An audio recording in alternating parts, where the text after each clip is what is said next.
नमस्कार दोस्तों, HPS Sanskrit classes में आप सभी का स्वागत है।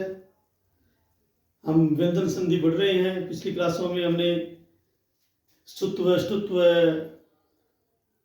अनुनासिक संधि पढ़ ली है, तुगागम संधि पढ़ ली है। इस प्रकार अनुनासिक पूर्व स्वर्ण संधि, ये संधि हमने अध्ययन किया है।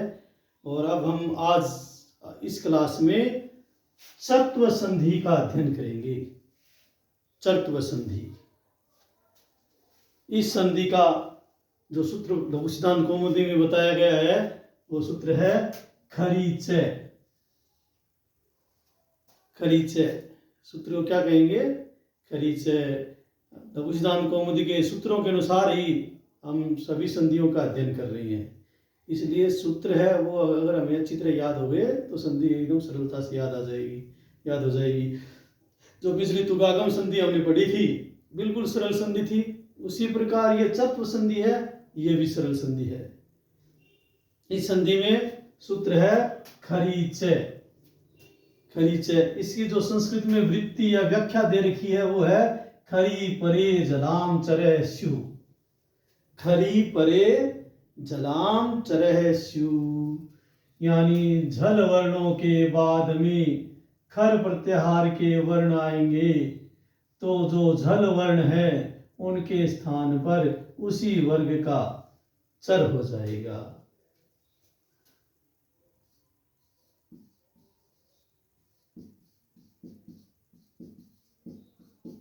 यानी चर किसका होगा? जिसका पे 5 वर्ग है, 5 वर्गों में से अगर झल वर्ण का कोई वर्ण आया है इसमें तो उसी वर्ग का, इन झल वर्णों में उसी वर्ग का यानी चर वर्ण हो जाएगा।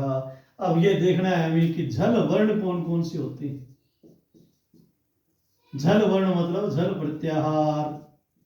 अगर झल प्रत्याहार हमें याद है तो हमें कोई मुश्किल नहीं होगी। इसलिए हमें सबसे पहले जो 14 माहेश्वर सूत्र हैं उन सूत्रों को याद करते हुए फिर उनसे प्रत्याहार का निर्माण करना हमें आना चाहिए।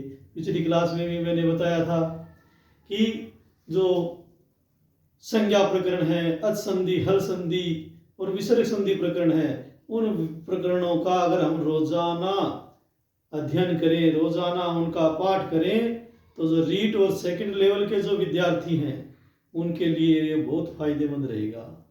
उनकी व्याकरण लगभग कंप्लीट हो जाएगी, आधी व्याकरण कंप्लीट हो जाएगी। फिर कारक प्रकरण है, समास प्रकरण है, प्रत्यय प्रकरण है, वो बाकी रहेंगे। और लगभग आधी संस्कृत है ना व्याकरण, वो कंप्लीट हो जाती है। इसलिए हमें रोजाना, क्योंकि अभी कोई वैकेंसी आई नहीं है और जो तैयारी करने की सोच रहे हैं और संस्कृत सब्जेक्ट जिनके पास में, एक जिन्होंने ले रखा है कि हिंदी होता है, एक संस्कृत होता है ऑप्शनल, तो अगर वो संस्कृत अगर ले ली है, कोई भी किसी सब्जेक्ट, साइंस के हो चाहे आर्ट्स के हो चाहे कौन से भी कॉमर्स के हो, जो रीट की तैयारी कर रहे हैं उन रीट की तैयारी में जो स्टूडेंट संस्कृत लेना चाहते हैं वो अभी से तैयारी शुरू कर देंगे। एक तो संज्ञा प्रकरण को पढ़ें, एक अच संधि, हल संधि और विसर्ग संधि, इन तीनों संधियों का और संज्ञा प्रकरण का रोजाना पाठ करना शुरू कर दें तो उनके लिए ये संधि प्रकरण है ये बिल्कुल भी सरल हो जाएगा। चलो अब इस संधि को देखते हैं कि खरीचय, चर्त्व संधि पढ़ रहे हैं। खरीचय, खरी परे झलाम चरह स्यु, यानी झल वर्णों के झलाम चरह स्यु, झलों का चर हो जाता है। खरी परे, खर प्रत्याहार के वर्ण आगे आने पर, परे रहने पर। तो झल प्रत्याहार में जो वर्ण है वो झ से शुरू होगी। झ, भ, ये, घ, ढ, धस, ज, ब, ग, ड, दश,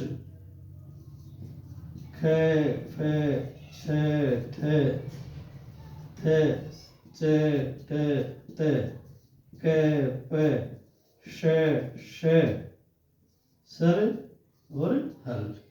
इन ये वर्ण हैं वो झल प्रत्याहार के वर्ण कहलाते हैं।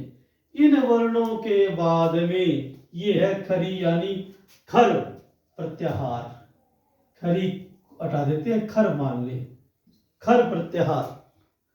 खर प्रत्याहार में वर्ण होते हैं क फ छ ठ थ च ट त क प श श ये वर्ण है, ये खर प्रत्याहार यानी झल प्रत्याहार के इन वर्णों के बाद में और खर प्रत्याहार के ये वर्ण आ जाते हैं, तो ऐसी स्थिति में अगर हम संधि कार्य करते हैं पर सन्निकर्ष संहिता सूत्र से, तो इन झल वर्णों के स्थान पर चर हो जाता है। चर का मतलब चर प्रत्याहार। चर प्रत्याहार में कौन कौन से वर्ण होते हैं? च ट तव क प य श स ये वर्ण हो जाते हैं। यानी झल वर्णों के बाद में खर प्रत्याहार का वर्ण आता है। ऐसी स्थिति में अगर हम संधि करते हैं तो यहां झल के स्थान पर चर हो जाता है।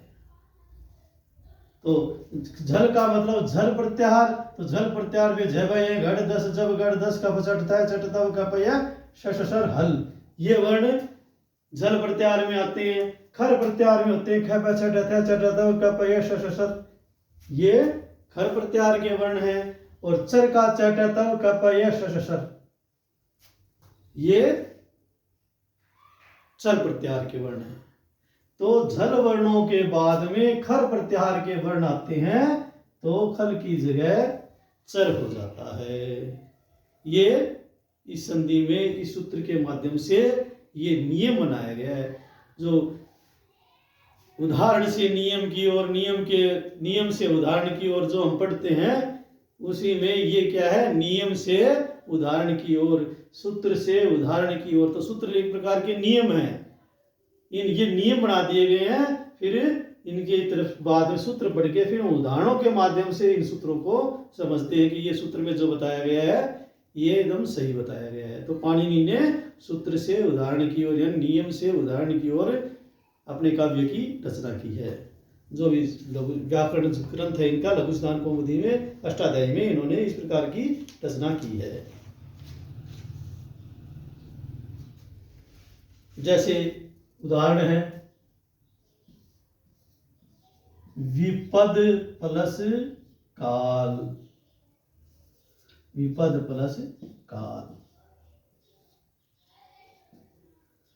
अब ये हमें देखना है कि द है वो झल वर्णों में आया है या नहीं आया। द है वो झल वर्णों में है कि नहीं है, तो देख लेते हैं। झ भय घड़ दस जब घड़ दस द आया है, और उसके बाद में काल क है, ये खर प्रत्याहार का वर्ण होना चाहिए। तो यहां पर क आया है, क्या क आ गया, तो खरीचय सूत्र यहां पर लागू हो जाता है।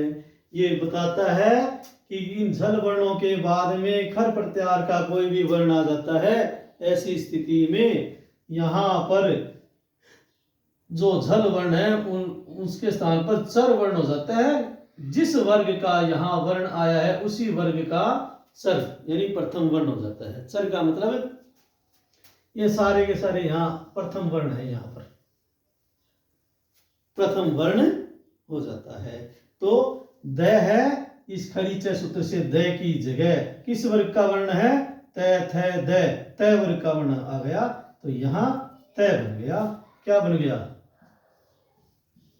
विपत काल, विपत्ति का काल, संकट काल हो गया, विपत काल।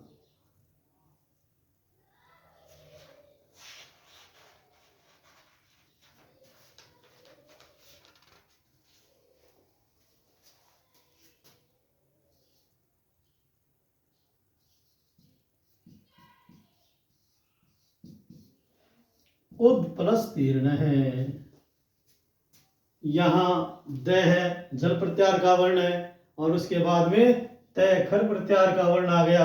ऐसी स्थिति में परसन्निकर्ष संहिता सूत्र से अगर हम संधि करते हैं तो द की जगह तय हो जाता है, मिलाने पर उत्तीर्ण है।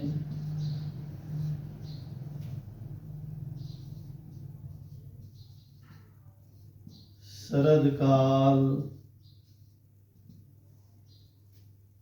शरद काल, शरद का वही विपद काल, वही शरद काल, द की जगह तय बन जाएगा। ऐसी स्थिति में मिलाने पर शरद काल बन जाता है।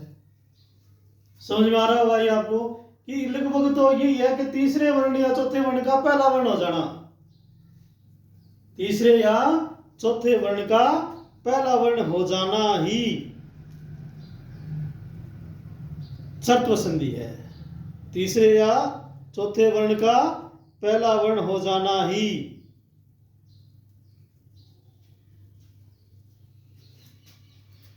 युयुध प्लस स्व है।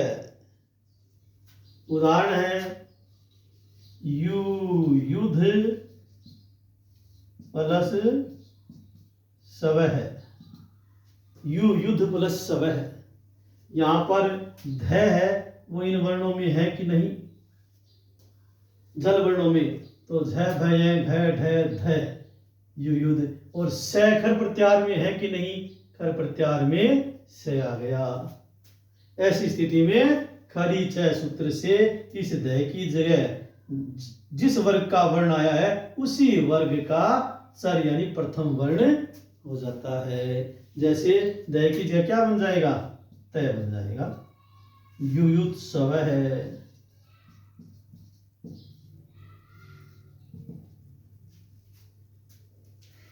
युयुत्सव है। उसी प्रकार तद प्लस पर है, तद प्लस पर है, द की जगह वही खरी च सूत्र से तत्पर है।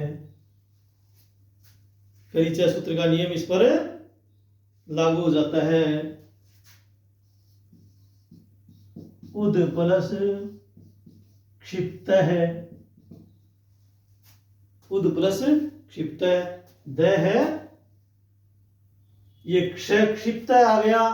तो यहां देखो भाई द इस इन वर्णों में आया है क्या, जल वर्णों में द आ गया, जबगढ़ 10 वाला द आ गया। और उसके बाद में खर प्रत्यार का वर्ण आया है क्या, क्षय है क्या खर प्रत्यार में, क्षय खर प्रत्यार में नहीं है। तो इस क्षय वर्ण है ये किनसे मिलके बनता है,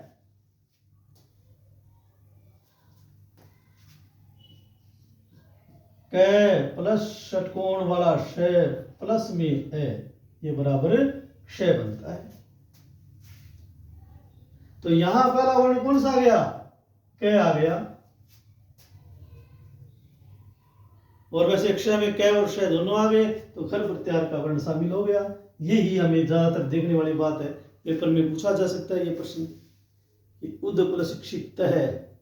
यहां खर प्रत्याहार का वर्ण क्षिप्त कैसे है, खर प्रत्याहार का वर्ण क्षिप्त कैसे हो गया, क्षिप्त है क्योंकि क्षय है वो क और श से मिलकर बना होने के कारण ये खर प्रत्याहार का वर्ण हो गया।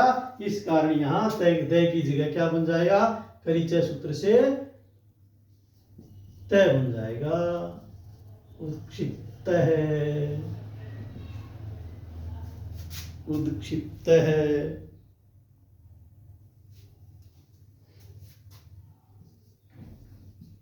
तद प्लस काल है, वही खरी च सूत्र से द की जगह तय हो जाता है,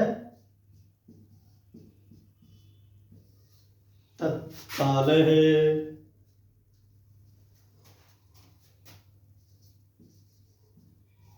उद plus खननम, ud plus खननम, the key जगह वही द इन वर्णों में खर जल वर्णों में आ गया, खर प्रत्याहार में ख आ गया, ख बसटत है ख आ गया।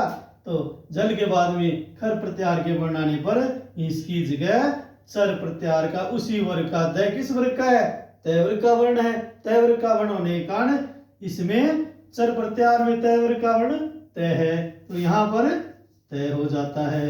मिलाने पर उत्खननम। इस प्रकार जो ये चतुर्थ संधि है ये बहुत सरल संधि है। ज्यादातर तो इसमें जैसे जसत्व संधि में पहले वर्ण का तीसरा वर्ण हो जाता है और इसमें तीसरे या चौथे का पहला वर्ण हो जाता है। ये इस संधि में विशेष ध्यान रखने योग्य बात है कि जसत्व संधि में तो जस बन जाता है, जय ब गड़ द, जय ब गड़ द बन जाता है। और चत्व संधि में उसका उल्टा मान लो, चत्व संधि में उसका उल्टा हो जाता है, तीसरे वर्ण का या चौथे वर्ण का पहला वर्ण हो जाता है। और जसत्व में पहले वर्ण का तीसरा वर्ण हो जाता है। बिल्कुल सरल संधि है जसत्व संधि और ये संधि।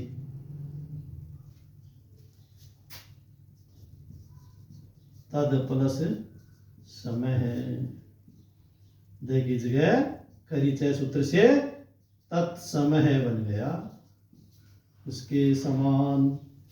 तत्समय मतलब उसके समान। समिध प्लस सु,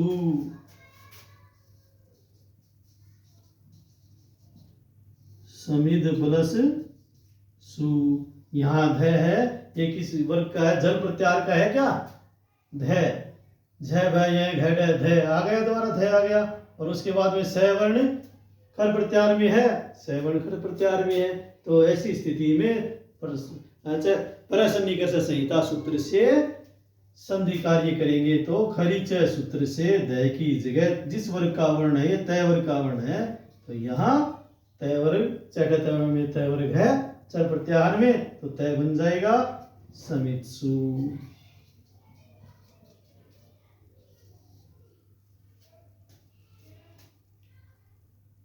तो इस प्रकार जो चत्व संधि है ये बिल्कुल ही सरल संधि है। ये एक बार दोबारा देख लेते हैं कि चत्व संधि का जो सूत्र है नपुंसकलिंग कौमुदी में, वो सूत्र है खरीच। खरीच, इसकी जो संस्कृत में व्याख्या है, खरी परे झलाम चले स्यु, झल वर्णों के बाद में खर प्रत्याहार का वर्ण आने पर झल वर्णों के स्थान पर चर वर्ण हो जाता है। ये इसका हिंदी में अर्थ है कि झल वर्णों का चर हो जाता है। कब हो जाता है चर? जब खर प्रत्याहार के वर्ण आगे आते हैं। खर प्रत्याहार के वर्ण आगे आने पर झल वर्णों की जगह चर वर्ण हो जाता है। जब हम संधि कार्य करते हैं तब नीचे जो इसको दिखाया गया कि झल प्लस खर प्रत्याहार, तो ऐसी स्थिति होती है तो झल के स्थान पर उसी वर्ग का चर हो जाता है। जिस वर्ग का ये झल आया है, जैसे क च ट त प 5 वर्ग है, पांचों वर्गों में जिस वर्ग का झल वर्ण है उसी वर्ग का चर वर्ण हो जाता है। चर होता है च ट त क प य श श स, ये चर प्रत्याहार के वर्ण है। खर प्रत्याहार के ख प च ट थ च ट त क प य श श स ये वर्ण है। और झल प्रत्याहार में झ घड़ दस जब गड़ दस कब चढ़ता है चढ़ता क प य श श स हल, ये वर्ण झल प्रत्याहार में है। तो हमें अगर प्रत्याहार याद हो गए अच्छी तरह तो ये संधि हमारे लिए सरल हो जाती है। इसलिए सबसे पहले हमें प्रत्याहार है वो एकदम अच्छी तरह याद हो जाने चाहिए। तो विपद प्लस काल है, द है, खरीच सूत्र से द का चर वर्ग बन गया तो तय बन गया, क्योंकि द है वो तय वर्ग का है, तो इसमें तय वर्ग द की जगह तय आ गया, क्योंकि उसी वर्ग का है तो द है वो तय वर्ग का है, तो यहां तय आ गया चर वर्णों में से। तो विपत प्लस काल है, उद प्लस तीर्ण है, द की जगह वही तय हो गया उत्तीर्ण है। शरद प्लस काल है, शरद प्लस काल शरद काल। युयुध प्लस सव है, तो युयुध द चौथा वर्ण है, तय वर्ग का वर्ण है, इसलिए तय हो गया खरीच सूत्र से युयुत्सव है। तद प्लस पर है, द तय वर्ग झल वर्ण हो गया, आगे खर प्रत्याहार का वर्ण आ गया। ऐसी स्थिति में द की जगह उसी वर्ग का तय बन गया। तत्पर है, उद प्रक्षिप्त है, उक्षिप्त बन गया। तद प्लस काल है, तत्काल है, ये स्थिति हो गई। तो ये बिल्कुल सरल संधि है, आपके समझ में आ गई होगी। अगर किसी के भी इस संधि के संबंध में कोई भी दिक्कत है तो मुझे अपने चैनल पर कमेंट करके कह सकता है, या मेरे व्हाट्सएप जो नंबर दिए गए हैं उन नंबरों पर आप मुझे कॉल करके इस संधि से के संबंध में अपनी कोई भी दिक्कत है उस दिक्कत को दूर कर सकते हैं। और ज़्यादा से ज़्यादा मेरे जो चैनल है बनाया हुआ जो संस्कृत जो संधि होगा मैं सारे के सारे समास करवाऊंगा, प्रत्यय करवाऊंगा, संधियां करवाऊंगा, प्रत्याहार भी करवाऊंगा। सारी जो रीट के लेवल की जो भी संधि है, फिर सेकंड ग्रेड के लेवल की जो संधि है, जो संस्कृत है, वो सारी की सारी मैं इन क्लासों में करवाऊंगा। तो मेरी इन क्लासों को ज़्यादा से ज़्यादा सब्सक्राइब करें, लाइक करें, और एक दूसरे की जगह सेव भी करें और सेंड भी करें, जिससे ज़्यादा से ज़्यादा छात्रों को इन क्लासों का लाभ मिले। धन्यवाद।